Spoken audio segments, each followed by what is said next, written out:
Bloomberg Audio Studios. Podcasts, radio, news.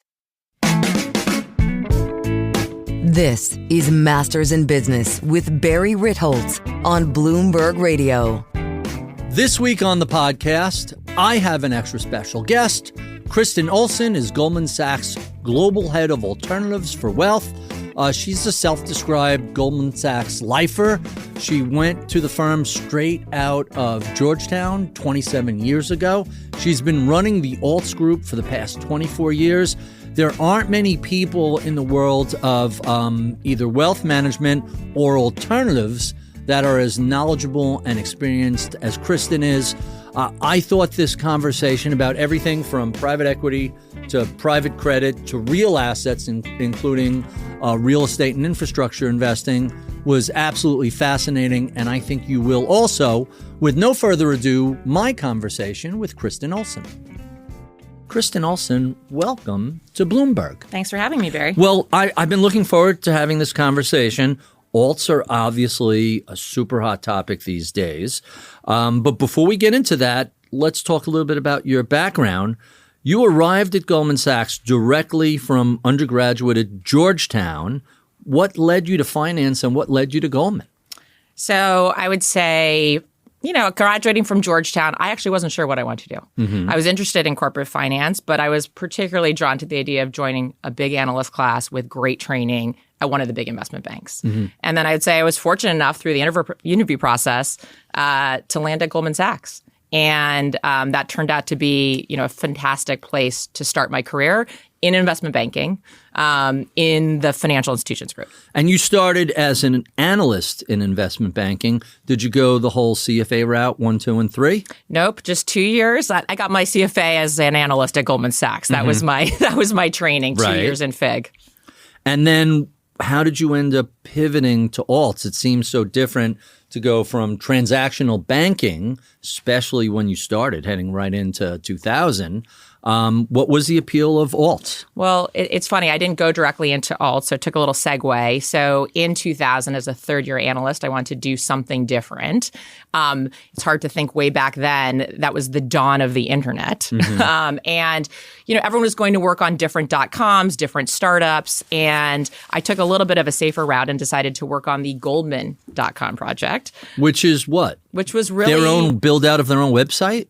Exactly. That's how long ago it was. If you think about it, we didn't have an online ability for our clients to access their accounts, to trade stocks, to access information. As late as 2000, hey, maybe we should get a website? That was the start of it. And also thinking about what kind of business we could evolve around self-directed investors going to Goldman.com versus, at that time, E-Trades, Schwab, right? All the online access that was happening. And so I decided to spend my third year focused on that business endeavor. And then that led right to the .com bubble bursting, which was, I was pretty much done with my third year analyst program. I had a few more months. That was kind of February, March of 01. And so when that happened, they went to the, us poor third-year analysts and said, you've got a few more months on your program. Why don't you move into this investment management division at Goldman Sachs, which I knew nothing about at the time. And you're going to interview with a bunch of people. And it was sort of a group interview. And this is funny, but meaning you with a bunch of people, or one person with a bunch of people and a bunch of analysts. Wow! And this is a funny story. My mentor and longtime boss, I heard this after the fact, will say, "I won Kristen in the analyst lottery." Or the analyst draft. He drafted me, and I didn't know anything about alternatives. I didn't know anything about investment management. I didn't know anything about wealth management. And the seat I got put into at the time was called our Special Investments Group. So that's what we called alternatives back then, special investments. Really interesting. And to be clear, Goldman has long had a reputation as very savvy traders and very savvy participants in public markets, and very, very savvy in terms of seeding. Hey, we have this great trader, but he wants to leave and start his own hedge fund. Let's be his prime broker and let's seed them and participate in the upside. So I typically think of Goldman as a big public player. This has been developing for, much longer than you've been there. What's the total assets that Goldman runs in terms of privates? Over $500 billion. That's real money. Yeah. I mean, I think it's one of the things that people don't realize, which is you talk about going back 27 years ago. We've had a private investing business going back well over 3 decades. Wow. And over $500 billion in assets today. We are one of the largest managers of alternative assets. And something people don't know. So how has this space changed over the 23, 24 years you've been working in alts? Incredibly, right? I mean, I think if you thought about the expansion of the different asset classes that sit under alternatives, right? So that's a broad word that describes lots of different types of strategies. Break it down for us. What are the key sectors? You were starting with hedge funds, so that's one sector. But if you actually think about where we focus more, it's much more on the private side than the public alts. Mm-hmm. So if you think about under that umbrella, it's private equity. Mm-hmm. But again, under private equity, let's think about the different strategies there. Everything from buyout through growth equity through venture capital. Then the advent of a big private credit asset class within alternatives, right? And even within that, everything from direct lending to hybrid capital solutions to distressed, right? All of that falls under this private credit bucket. And then you have real assets, real estate, infrastructure. And so the asset class has become much more mature and much broader. And then obviously we've seen tremendous inflows over the last 2-3 decades into the space. It's still a fraction of the size of the public markets. I think that kind of gets lost in all the enthusiasm. Alts, relatively small compared to stocks, bonds, or any other private debt. Exactly. Yet a lot of the economy is driven by private companies, right? And so I think that's part of the impetus right now as we see kind of the aperture opening for alternatives to individual investors, right? Is how do you tap into other sources of growth in the economy if you're only investing in public markets, right? So I think there's an imperative for a lot of investors to learn more and start to invest in private markets. So some of the drivers of the growth in the space are obviously privates are the majority of economic activity in the country. At the same time, we've seen the number of public companies shrinking between buybacks and mergers and the limited number of IPOs. The total number of public companies are becoming smaller. As privates get bigger, I'm going to ask you to speculate what might reverse that shrinkage in the number of U.S. public companies. Well, look, I think high quality, high growth companies many of them are still going to revert back to the public markets, right? And hopefully we're starting to see a pickup in IPO activity. I think you'll see some of the marquee growth companies, tech companies, AI companies that need massive amounts of capital to fund themselves. There's no alternative to go back to the IPO markets, right? But you've seen a lot of innovation in the private markets to allow companies to stay private for a lot longer, right? And so I think average time to IPO now is 10 years. But what you're seeing in the interim are secondary funds doing things like continuation vehicles, right? To allow to change the investor base but stay private for a longer period of time. There's just a lot more liquidity in private markets to allow these companies to maybe not have to ever go public if they don't want to. You know, it felt like in the 90s there was this mad rush to go public, very often with flimsy business models, clicks and eyeballs, stuff like that. And now it seems like we've swung the pendulum completely in the other direction, where there is no rush to go. But at a certain point, some of these companies get so large, really there's no alternative, is there? So at that point, size matters, and you have to go public once you're looking for, we just saw it take private for $55 billion. So maybe that IPO line is higher than I imagine. Maybe it's $75 billion. Let's bring this back to alternatives. What was it about the alternative investment world that you found so compelling versus your early experience with public stocks and bonds? Well, I think one of the fortunate things that I had with that pivot into alternatives was it was the intersection of not just alternatives, but alternatives and wealth management, right? Thinking about how we deliver alternative investments to our Goldman Sachs wealth management clients, right?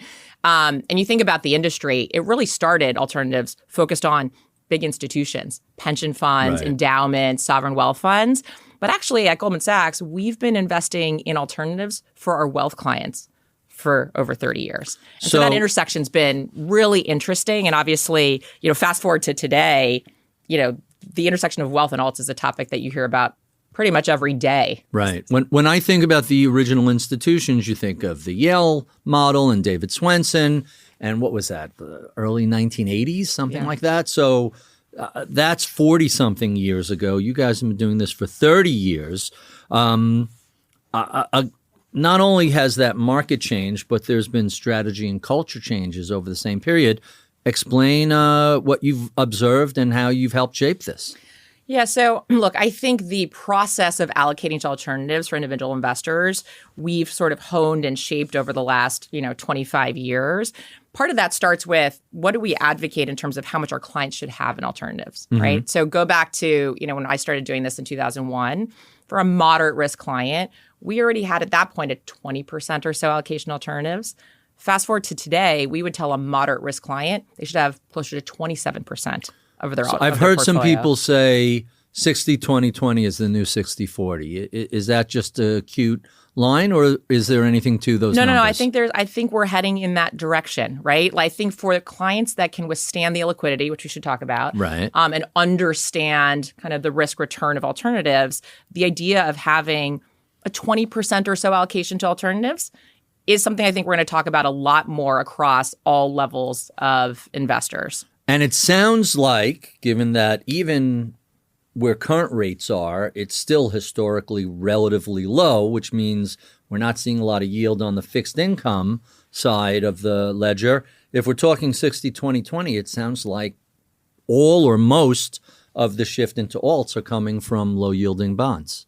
So, look, I think the 20% is the part that I think I'm convicted on, the alts piece. The question of where you fund it from, I think there's debate around, right? You've heard people say 50-30-20, 60-20-20. I think that depends a little bit on where are you going within alternatives, right? Are you leaning into private credit, to your point, and looking for a high single-digit yield in private credit? Then yes, then maybe you're funding it out of the fixed income bucket. Or if you're leaning more into equity-related strategies, right, then maybe the funding source comes a little more out of equities, right? So I think the part that I'm focused on is the idea that people should have that 20% in there, right? And then I think it's a bespoke conversation about, is it 50 or 60 equities? Where does it fund from? And last question about your career. You describe yourself as a Goldman lifer. What's kept you there for almost 3 decades? So the number one thing is definitely the people, right? I mean, going somewhere for 27 years, which I never thought I would be doing, at the same firm, it's all about the quality of the people and the engagement. I think it's high quality people I enjoy working with every day. I think the second part is I think I got lucky falling into a really interesting part of Goldman Sachs where I get to watch the evolution of the alternative investments asset class and the growth of our wealth business. And I think that dynamism of that has also kept me engaged for that Interesting, super fast growing and constantly evolving. I would imagine that no week is the same over the past 24 years running alts. Exactly. And I think the other interesting part about it is when you have a dislocation in the markets, in the world, alternatives is actually a part of the portfolio where you usually go to capitalize on that, right? So I think that's also really interesting, right? So you have a dislocation. Well, let's look at, special situations or distress managers, right? Or wow, you have incredible innovation happening in technology. You're going to do private growth equity investing, right? And so I think that's the dynamism I'm talking about in terms of tapping into dislocations, tapping into innovation. A lot of that happens in the private markets. Really super interesting. Coming up, we continue our conversation with Kristin Olson, Goldman Sachs Global Head of Alternatives for Wealth Clients, describing the Goldman Sachs Alternative Wealth Experience. I'm Barry Ritholtz. You're listening to Masters in Business on Bloomberg Radio.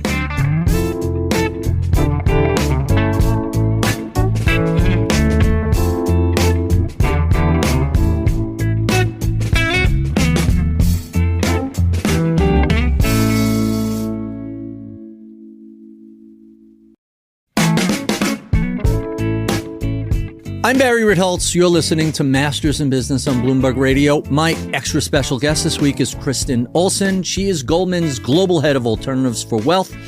She's been with the firm for 27 years, and she's been running the Alt Capital Markets Group for 24 of those 27 years. So we were talking earlier about 60-20-20 or 50-30-20. How do you think about those allocation ranges?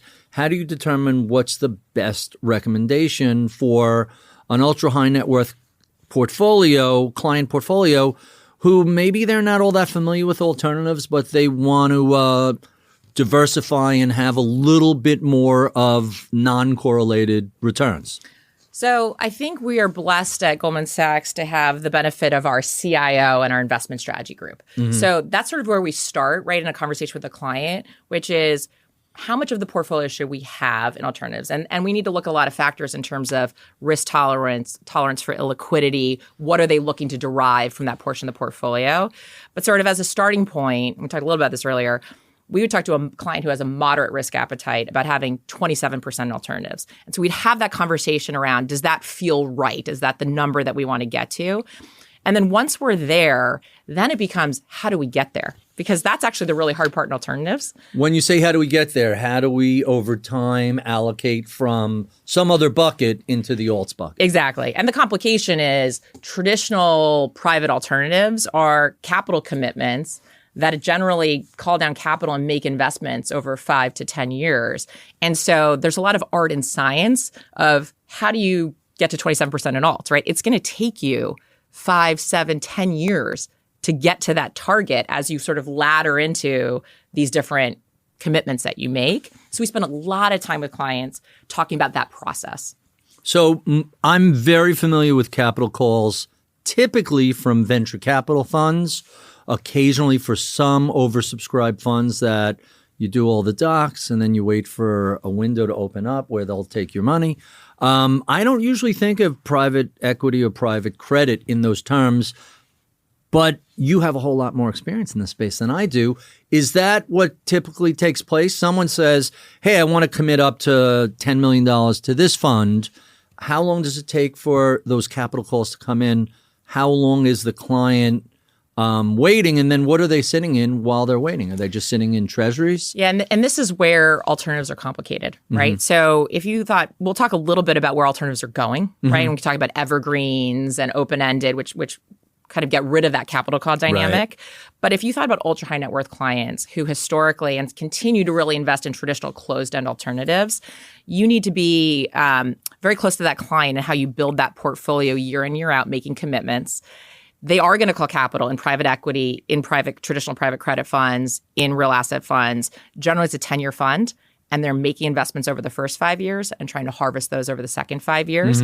And so our job as advisors to our clients is, how do we build that laddered portfolio? How do we commit every single year so that when we get to 5 to 6 years in, you hopefully have a self-funding portfolio, right, and hopefully you have money. Your invested capital is getting you to that 27% of your portfolio in the ground. But it's hard to get there, and so we spend a lot of time advising clients on how to build those portfolios. So typically, all right, I have $50 million. I'm going to put $10 million. I'm going to commit 10 to this. How long will it take before, about 5 years before that's fully? Generally, and about then 5 years. Am I sitting in treasuries or money markets? What am I doing in the meantime? No, then you're diluting your return, right? And so Right. This is the other part. You need to be really fully invested other than what you think the short-term capital call needs are. So again, this is where the complexity comes in, which is how do I not have drag and make sure I'm fully invested, Right, but still have liquidity to fund a capital that might come up the next month. And so that's where our advisors spend a lot of time with clients on making sure that we're not sitting in cash while we're waiting for capital calls. So 10 million over 5 years sounds like 2 per year. So in other words, it's not like I'm going to allocate that money to this. Correct. I just am anticipating a call for each of the next 5 years for about 2 million. And the money is already invested rather than sitting around waiting for this. Exactly. That's a lot of moving parts. It's a lot of moving parts. But by the way, that's what leads to when you think about opening up the aperture and trying to make alternatives more accessible. What you've seen over the last few years is this incredible innovation around different structures that are catering to individual investors. So if you think about evergreen and open-ended alternatives, you take away the complexity of capital calls and distributions and managing the liquidity because that all gets done then within the vehicle. And there's trade-offs to that. Right. But that's where you're seeing over the last 5 years a tremendous amount of growth in alternatives targeted at individual investors. So you might be giving up some performance in exchange for a whole lot more simplicity. Exactly. So let's shift from the process of allocating and getting calls to the actual alt managers. I'm assuming you have dozens and dozens, if not hundreds, on your platform, some in-house, some outside of the firm.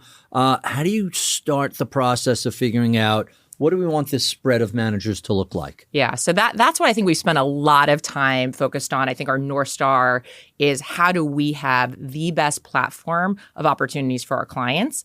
And so one, I think that starts with diversification, right? And across a number of different vectors. So one is we talked about the different strategies under the alts banner. We need to have different opportunities in each of those lanes. Buyout, growth, venture, private credit, real assets, right? And then we want to be open architecture for our clients, right? So meaning not just Goldman. Not just Goldman. So product. We have, as we talked about, a phenomenal alternative capability, over $500 billion in assets under management. We have a 30-plus year track record, and we have strategies that span all those various alternative asset classes. So that's one way we implement for clients. The other is open architecture. So we have vehicles where clients can invest in different fund of funds, different strategies like our secondaries funds, our co-investment vehicles. And then lastly, curating direct access to some of the best alts managers out there on a single name basis. And so there's different ways that clients can actually implement their portfolio, right, across those three different implementation methods. So it's interesting. We're talking about diversification and lack of correlation. And I'm really hearing two distinct types of diversification. One is, hey, these aren't public stocks. They don't follow that cycle. So you should get some sort of non-correlated returns.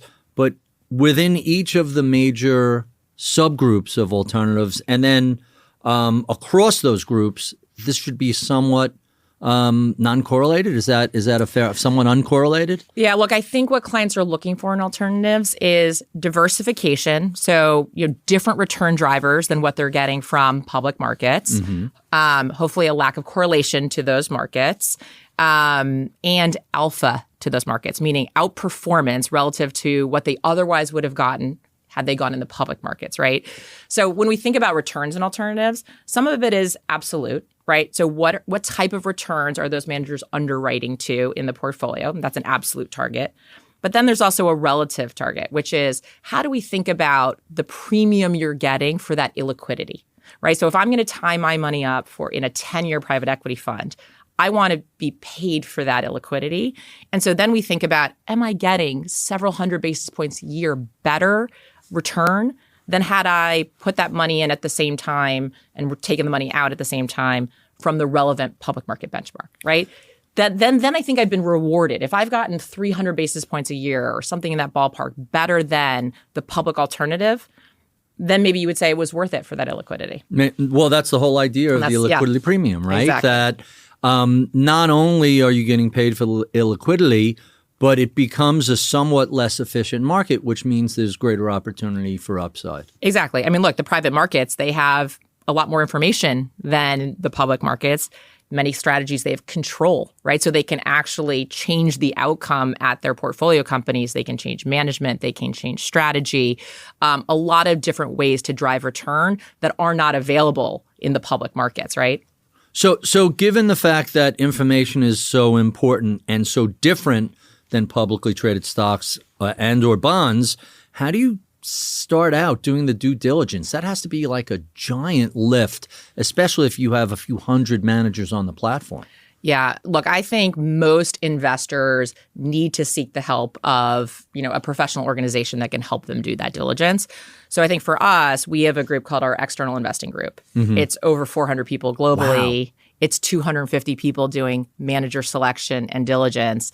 And so we like to deploy that team to do the fiduciary diligence on all of the outside managers that we're partnered with. And that's a pretty intense process, right? Each manager is going to take a couple months to do the diligence. It's going to go through an investment committee process, right? And as we know, like you look at a track record from a manager, you really need to dig in and understand kind of what's behind that track record, right? Lots of caveats sometimes. And so that's the work that they're doing and going to their investment committees and getting approval. So we work with that team to diligence the managers that we think make sense for our clients. So I'm going to guess there's some analysts, some lawyers, some compliance people, some regulatory specialists. Like, this isn't the sort of thing that the average investor can undertake on their own. You really need a team of professionals to dive in. I think you want to have the advice of professionals.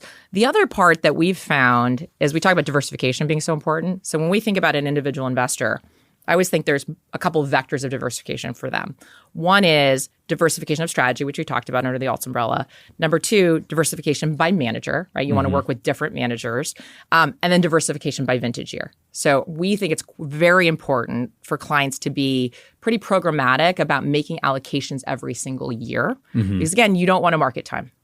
Right. You don't know when the best opportunities are going to be. And actually, it's usually when times feel the worst is probably the best time to be allocating, always. Right. And so, when you dial that back, you might be needing to make 10 commitments a year, 15 commitments a year.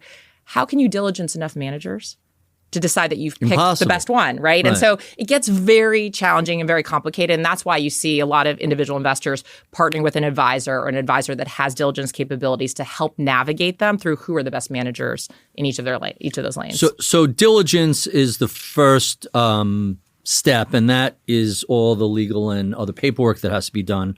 Let's talk about risk assessment. How do you figure out, when you're looking at a variety of different investment strategies and managers, hey, how much bang am I getting relative to the risk the client is assuming in this investment? It would seem that's really challenging also. Yeah, look, I mean, there's things that you need to look at. Obviously, you're going to look at the track record over time, and you're going to look at the stability of the team, and do they have all the fundamental things that lead to a repeatable investment process, right? Which should argue that you can rely on that track record as being hopefully something that you could look at that can be repeatable in the future, right? I think the other important part is what's the concentration of that strategy, right? How many investments are they making? Is it highly concentrated? Is it more diversified? So, for example, one thing that our clients have been longtime investors in is secondary private equity. And one of the interesting things about secondaries is underneath one single fund, you may have thousands of companies. So you have a tremendous amount of diversification. And because secondaries, if you thought about secondary private equity, it's already partially invested. So most traditional private equity funds, it's a blind pool, right? You're committing capital that's going to invest over the next 5 years. Secondaries allows you to take a look at some of the money that's already in the ground and actually buy that theoretically at a discount to what fair value is, right? So there are two types of secondaries that I'm familiar with, and I want you to comment on this.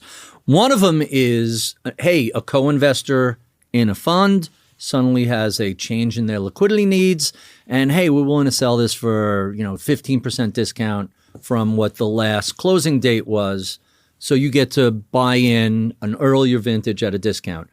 That's one secondary.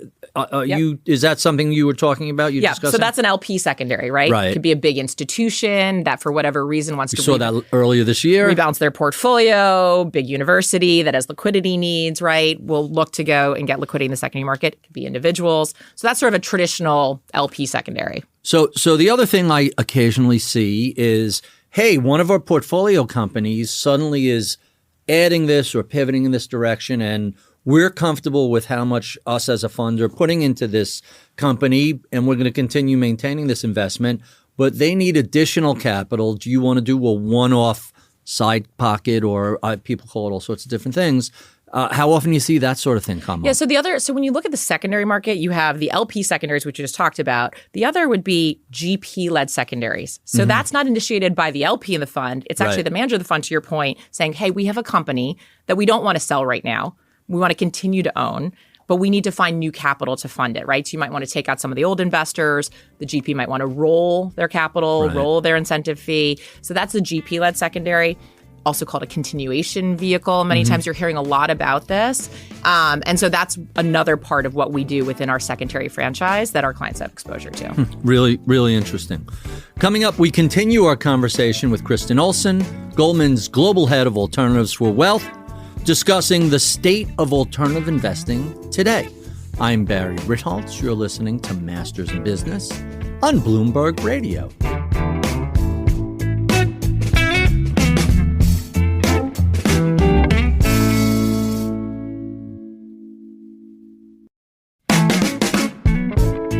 I'm Barry Ritholtz. You're listening to Masters in Business on Bloomberg Radio. My extra special guest is Kristin Olson. Kristin is the global head of alternatives for wealth management clients at Goldman Sachs, a position she's held for 24 of her 27 years at Goldman.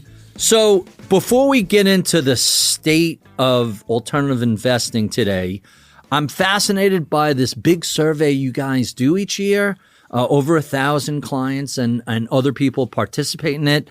And some of the answers that come along are kind of expected. Some are really kind of surprising. Let's go over a few of these because they're really fascinating. So first, your survey reveals wealthy individuals adopt alternative investments as their net worth grows.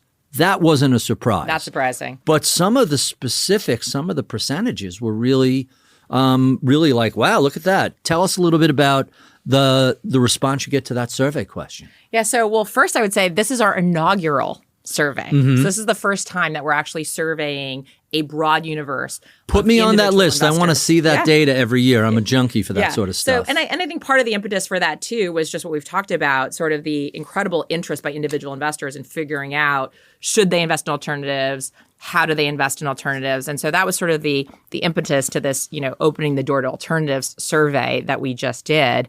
I think the data that you mentioned is not surprising. Obviously, from my seat, starting with ultra high net worth clients. Sure. I've been investing in alternatives for, 25 plus years. I was surprised by down the wealth spectrum, the fact that there's a fair amount of participation all the way down to the, $1 to $5 million clients, right? And I think as it becomes easier for these individuals to invest in alternatives, and as there's more education around it, those numbers are going to continue to go up. So I'll tell you what surprised me at first blush, and then as I thought about it, made a lot of sense. Millennials are at the forefront of a significant shift in investment behavior towards alts. And as I began to think about it, hey, these are the kids who more or less came of age right into the great financial crisis. They're like, wait, stocks can go down also? So I'm not terribly surprised by that once I thought about it. But still, how significant of a shift is this?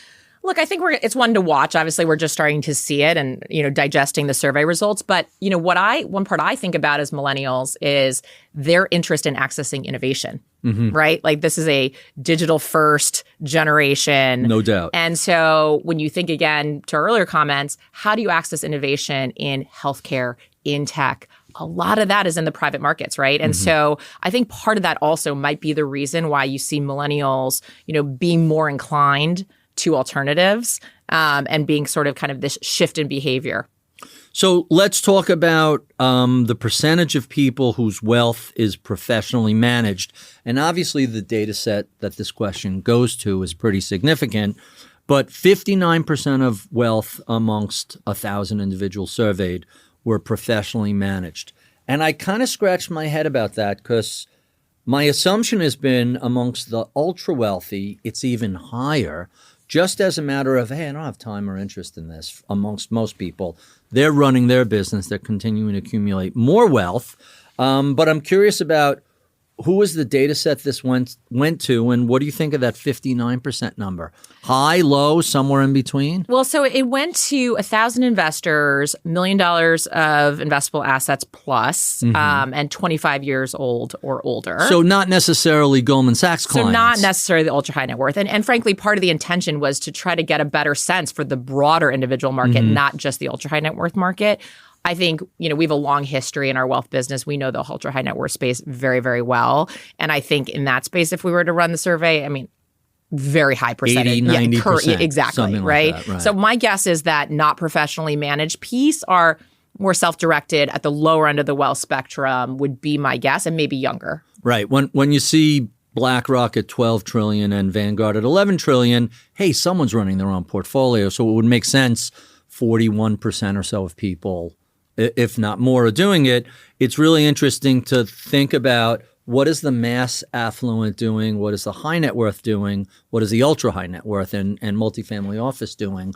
I think as you go up that scale, is it safe to say most of them are working with professional advisors? Is that the... That would be my guess for sure. The other part is if they're self-directed And there's some of the other survey data that also shows that I think something less than 50% of advisors have even brought up alternatives with some of the people we surveyed, right? Huh. And so you have the self-directed that probably are not accessing alternatives because it's very hard to do that without an advisor. And then you only have something less than 50% of advisors bringing up alternatives. Like, this is where the opportunity is, right? On educating the advisors to feel more comfortable talking to investors about alternatives, and obviously then educating the end investors. So one of the questions you asked led to an answer that I adore, because I'm constantly saying to not only the people I work with, but other people, your clients aren't telling you the truth. They have money away from you. Your wallet share is much lower than you realize until you're with the same advisor for 5 or 10 years and the client is comfortable in shares. But I love this data point. Households with $10 million and up in investable assets typically engage 2 different advisors compared with one advisor at the mass affluent and high net worth groups.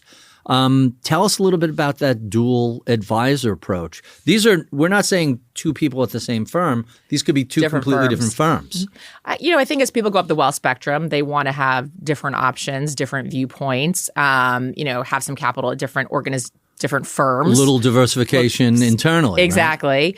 Right? I do think, though, from my experience on the wealth side, ultra high net worth side at Goldman, it does tend to be that over time, though, there is a lead relationship. Right. And I think as you get higher up the wealth spectrum and you have more complexity in your portfolio, a lot of that namely coming from alternatives, it becomes more and more imperative to have somebody that's the quarterback or the driver, in the pole position as opposed to 2 people both managing parts of the portfolio. You don't want overlap. You don't want overlap. And you also want, we talked about how hard it is to build these alternatives portfolios. Doing that in 2 places, and how are you managing the liquidity, and how are you knowing how you're actually allocated overall?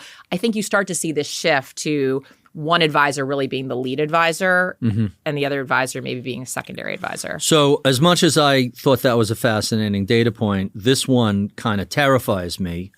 Millennials cite social media more often, while boomers rely on traditional media outlets for their investing and financial planning information. Social media, really?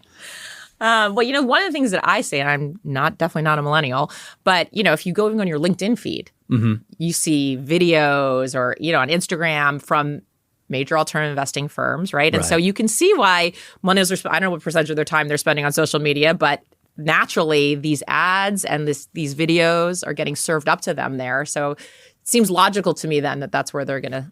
Well, LinkedIn is probably the most credible of all the social media outlets, but I think of TikTok and Instagram and Twitter. A couple of years ago, the IRS put out a list of 40 tax statements that they had culled from various social media that were wrong, some of which would lead to penalties, interest, or jail time if you followed them. And they literally, here are 41 things that we got from social media. Do not do any of these things. So that's why I say I get a little nervous when I see millennials are citing social media. LinkedIn, of all the places, seem to be the most credible because it's business-oriented, not some wacky guy telling you that if you're on a boat offshore on April 15th, you don't owe any taxes. That was the one that really stayed out with me. Right. All right. So that's all I have to do is just be out on the water April 15th? Could have saved myself a lot of money. I mean, look, I think it all goes back to the number one thing that I think we're focused on with respect to alternatives and individual investors, which is education. Right? Absolutely. And so, hopefully they're not getting their education off of TikTok, but, all of us need to think about how do we better educate around the role of alternatives, the risks of alternatives, how you invest in alternatives. And so I think we're spending a lot of time thinking about advisor education and client education. And by the way, education that we roll out on social media, right? Because if that's where they are. Right. You got to meet them where they are. That's Absolutely. where we're going to have to put the education. So let's bring this back around to alts today. Let's talk about themes. What are you most excited about in private markets? What's new, interesting, and thrilling? Can I use the word thrilling to talk about alts? Well, look, I think when when you say thrilling, I think about all What are you of the enthusiastic innovation about? that's happening right now in technology. Obviously, how can we have a podcast and not mention AI on any topic? I'm not familiar with it. Can you tell me a little bit? I haven't heard enough about that. But I think that what we're seeing in terms of the incredible advances in AI is bringing back a lot of risk appetite to invest in venture and in growth and to participate in what they think is going to be, transformational technology advancements, around AI. And that permeates not just the venture tech and growth space, but how AI is going to transform other traditional businesses, right? So I think that segment is quite interesting. And then a lot of the other things that we think are interesting are a little more not thrilling, which was the word you used. Maybe that's the wrong word, but what's really interesting with great growth potential? Well, look, that's thrilling to me. Yeah. So look, I would say we talked a little about secondaries. We really like secondaries because, again, if you think about the primary markets growing, right? More money's going to alternatives. That naturally means the secondary market's going to grow, right? It's a spillover. It's correlated to the growth of the primary markets and alternatives. Right. So I think there's going to be more opportunity there. And we really like the risk return for clients there in that segment. So I think that's one space that we very much like. What else would I say? You mentioned real assets. And very often when you talk about real assets, I think that has morphed over the past decade and evolved. I used to think of real assets as timber or coal or whatever, but now it's things like infrastructure and data centers, laboratories and healthcare. Tell us a little bit about what the real assets look like. Yeah, that's where I was going to go. I would say for our clients, I think for a long time, real assets was real estate. Right. I think today, if you wanted to talk about some of the more interesting parts, it's the things you alluded to, which is what's happening in infrastructure. Infrastructure is one we're spending a lot of time with our clients on because institutions have invested for a long time in infrastructure assets, individuals less so. And so trying to understand the role of infrastructure in a portfolio, which has a lot of unique benefits, right? A lot of times it's not correlated to GDP growth, right? This is a lot of times critical infrastructure, things that we need to do. It has inflation protection benefits, right? Something we didn't need to talk about inflation 10 years ago. But now, how do we think about things that are inflation protected with long-term contracts with built-in escalators? And then the other part is educating around it's not your grandfather's infrastructure, right? People tend to think about bridges and toll roads and ports. Exactly. Today, it's the things you talked about. It's digital infrastructure. It's data centers to support AI, right? It's energy transition, right? It's a lot of the maybe the more thrilling parts of investing are actually in the infrastructure asset class. And so that is part of the real assets that's grown a lot and where there's a lot of interest. I wish I could remember where I read this somewhat technical piece because we always talk about AI, but you alluded to AI plus another sector. Of all the different parts of the economy that AI is going to have a big impact, this author had made the claim, I read it like 2 weeks ago, so it's gone, that AI and genomics, oncology and healthcare are going to be amazing because what you can do with AI in terms of testing new molecules and new treatment regimes is just a whole nother level. Are you looking at AI plus another sector or is it just all AI all the time? No, definitely plus other sectors. And you're completely on point that life sciences, how's that going to be impacted by AI, healthcare, right? And by the way, every sector in the economy is likely going to be impacted. So, when you look at, this goes back to your diligence question, you look at private equity firms that you're diligencing today, what kind of value creation playbook do they have for their portfolio companies? And how are they thinking about the AI opportunity or threat for their portfolio companies, right? So it's going to infuse really all the different sectors of investing within alternatives. So what other alternative strategies are you seeing the most demand for clients? Like I'm enthusiastic about AI and life sciences. Are people asking for real assets or for infrastructure or for what are you hearing from the bottom up? Well, that would be private credit. Mm-hmm. Oh, really? Yeah. But in response to a relatively low rate environment. Correct. What I would say, what we're hearing from clients for the last few years has been a search for yield, a desire for yield. And that's led to a lot of interest from the bottom up in private credit, right? A place where you can be top of the capital structure, so a lot of protection below you, and get yields that are high single digits with quarterly cash flow, that's been an area of pretty broad interest across the wealth spectrum in alternatives. Really, really interesting. So last question before I get to my favorite questions that I ask all my guests.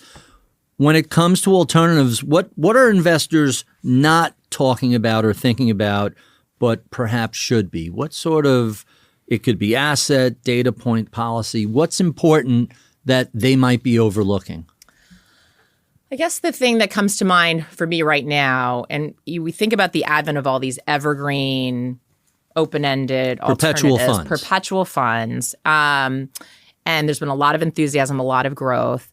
In some of the sectors, are investors spending enough time thinking about how big some of these vehicles are getting? And then what does that actually mean in terms of how much origination that they need to have to be able to deploy the capital, right? Because in these evergreens, if you have more capital coming in than you can actually invest, you're going to start diluting your returns, right? You're going to have cash drag. And so, are investors spending time and thinking about who they're investing with, and do they have enough origination capabilities to be fully invested in high quality investments? So I think that'd be one thing that I would think about.